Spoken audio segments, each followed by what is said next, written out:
Looked after children, no GCSEs. Looked after children, early pregnancy. Looked after children, prison. I mean, that's just statistically true. For the last 30 years, looked after children fail. They fail. They're the only group, really, that you can absolutely put money on leaving school with no qualifications. And a guide of thumb is if you do the same stuff, you get the same outcome. Well, I don't want the same outcome. So, at the very least, I'd say, well, let's have a look at trying some different strategies. I'd say that, because they deserve it. Those different strategies have been tried with Samantha, now a Year 5 pupil who's been in care 4 years. When she first came into this school, I would say she was way below expectations. Now, fantastically, she's on track at the end of Year 6 to be where she should be, which is level 4. She's done fantastically well, I think. So how has the educational outcome for Samantha and other looked-after children at the school been changed? And just one more page. This is the man who picked up the shark. That's brilliant. Based on years of experience teaching dozens of looked-after children, staff at this school maintain that the classroom is not the place to start. I think sometimes schools are driven by the government agenda of SATs and attainment, and there's huge pressure on us just to focus on that. But I think what we've proved, you can do endless good teaching, improve the teaching, give them more and more teaching programmes, and still the child doesn't learn. I would say to feel safe and secure is a big thing with Samantha. She's got to be safe, she's got to be happy before she can move on educationally. A lot of looked after children are very emotionally damaged, so that immediately affects the behaviour, and some of them, their behaviour has been extremely challenging for us to deal with. Often they arrive with low attainment, they're distracted from learning by their sort of emotional and behavioural needs, and it's a case of getting them back on track with their behaviour. For a lot of the children it's about friendships as well, developing friendships, because a lot of the children have just lost any trust in adults. They've been moved around so often, sometimes, they've left their parents, been forced to leave their parents, they've gone from home to home, often school to school. You know, some of them have been to 6 schools and they're still only 7 or 8 years old. So that's, trust is destroyed, and it takes a long time to build that up. OK, it's hard, isn't it? It's a lot of numbers. Well done. Kelly and Sam, who are sisters, have been in care since 2002. How does the school approach their education? When she first arrived at school, Kelly was unwilling to communicate with peers or staff. She was educationally well below her expected level. Each week, a group of teaching assistants from the school meet to discuss the pastoral and educational well-being of individual pupils like Kelly. How have you found her speech? I mean, when she came into school, her speech was really, really poor. It was hard to tell what she was saying. For example, we were doing in literacy this morning. We were doing information books, and Kelly was doing the topic of light, and she was just reading the facts and figures in the book, just as anybody else in the class. That's really good. That's a really step forward. Yeah, it's fantastic. The speech thing should help her then, because I think that was an issue with the children, with her peers in other classes, that they didn't know what she was saying, they couldn't understand her. I don't know what she was like before, but at the moment she's quite vocal in the classroom as well. She'll put her hand up to make suggestions. That started last year. But in Year 2. Right. See, she'd only really got into the speech therapy in Year 2 because she wouldn't go. She wouldn't go to the therapist. She wouldn't let them come here. And if they did come, she just wouldn't speak. So in the end, I took her down to speech therapy, but she was a bit reluctant, but she soon got into it, and now you've been taking her. Yeah, she's brilliant. She's one of the most... She was quite stubborn, actually, wasn't she? But she has changed. Her confidence is growing, isn't it? What we'll do first is we'll read a bit of about this book. And I know you took this last week, didn't you? But I did say to you, if you find it a little bit hard, we're going to swap it for a different one. OK, you tell me what's happening in this book so far. I saw an old man and an old woman. You saw an old man and an old woman. What do you think this book's called then? The Girls and the Sausages. With regards to specialist speech therapy, she has attended a 5-week course over the last 2 months, which I took her to, and we worked with 2 speech therapists looking at sentence structure and word forming. We then brought that back into the school, and I work with Kelly on possibly 3 to 4 times a week, and we progress on what we've learned through the speech therapist. just read from which part of the book you're at the moment. Read it nice and loud for me, though, because I can hear the children next door. Again, the boy opened his mouth. Take a bit of a sausage. Again, the girl knocked it after the back of it. Look in the picture. What can you see is in the hand of the boy. Stick. But because it's got two pointy things on it, you can call that a fork. Good girl. Kelly's come on leaps and bounds with her speech therapy. I'm amazed every time we pick up a new book, which is a higher level to the previous one. She's so confident. Without the support, I think Kelly would still be struggling very much so with her speech and her confidence as well. So that word there is bit. And if you put that E onto it, what do you think it might become? Good girl, that's really good. So read that sentence last time for me. Just try and pronounce that word a bit clearly. Again, the boy opened his mouth, take a bite of the sausage. Fantastic. Although academically more able, Samantha has struggled to deal with the type of friendship rivalries common to many girls of her age. Her reaction was to withdraw from her peers and lose confidence in herself. OK, Sam, so we've looked at your personal education plan before, haven't we?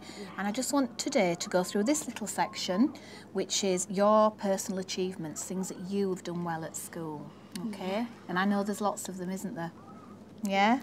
Yes, there are. So we've attended all of our meetings since the last planning session. And how do you, since this time last year in Year 4, how do you think overall, that's everything you've done at school, how well do you think you're doing? Very good. Good. Or you need to improve some things? Good. You think you're doing good? I do as well. Well done. Can you think, Sam, of any certificates that you've had awarded recently?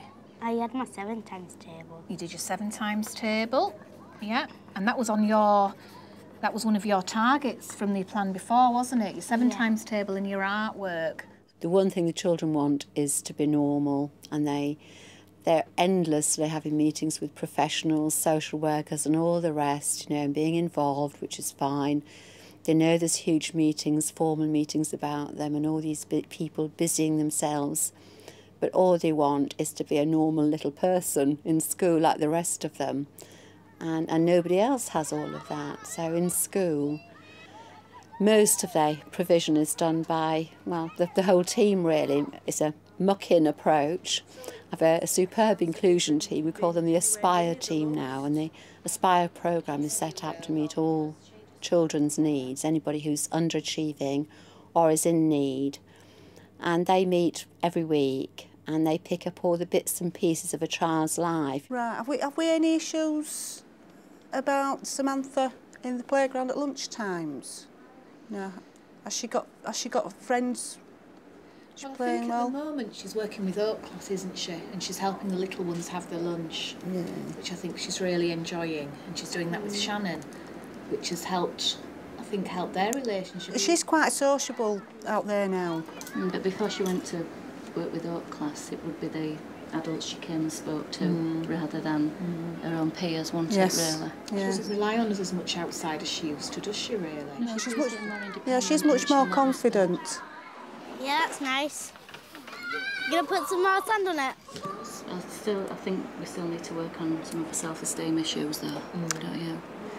How she feels about herself. When they went to Centre Parks, she did some swimming, she really enjoyed the swimming. I said, oh, you know, did you manage to swim a length or did you manage to dive in?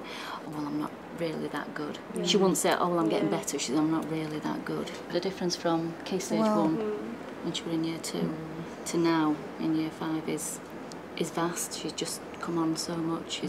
But I think the self-esteem is still She still needs a lot of work on that, doesn't she? I think she probably gets more from the Oak Class children, of the self-esteem thing, because they look up to her and they'll ask her how to do things like that.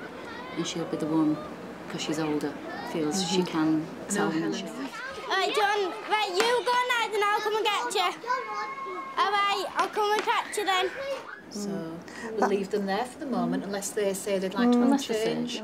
I think her experience of friends in school has been all about not having any, which I think is You know, it's just absolutely not what she needs to experience. She needs to be empowered. She needs to believe that at some point in her life, people will listen to what she wants. Around the whole contact that she's had with her parents, there's lots and lots of issues. She doesn't even acknowledge that she's upset. What's the point? What's the point of even having any emotions?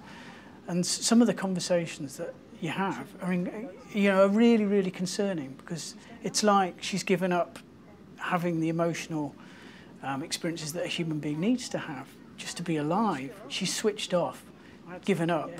And what about the you-know-what? How's the friends going? Is it the same as... Is it complicated, or has it got easier? It's got easier. Has it? Why? Can you put your finger on it? Just like used to it now and then. So you and Shannon are spending more time together? Yeah, we do that oak at lunchtimes. What's the oak thing?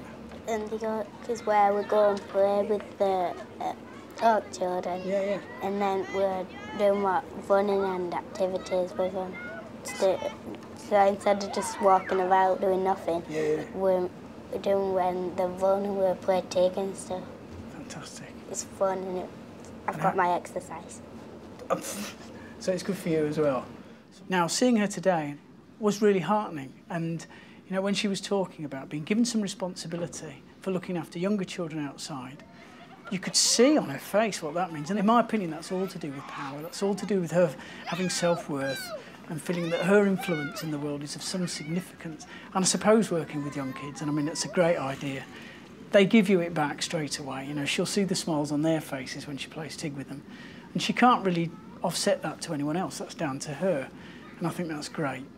I look at her educational needs just the same as everybody else's. Socially, yes, she might have very different needs, and hopefully we're addressing those. But educationally, my targets for her would be no different to anybody else. For me, it was a year and a half before I saw anything that I did as a learning mentor make even the slightest bit of difference.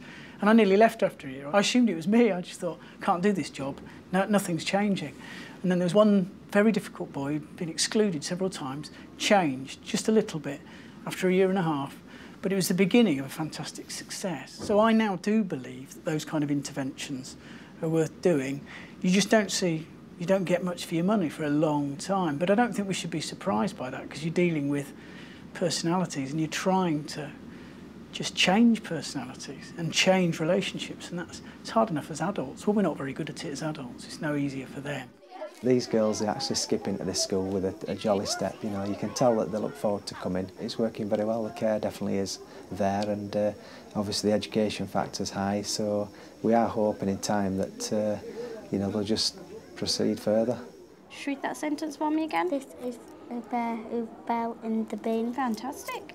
This is a dog who pushed him in. And just that last page again. This is a man who picked up the shark. Fantastic, brilliant.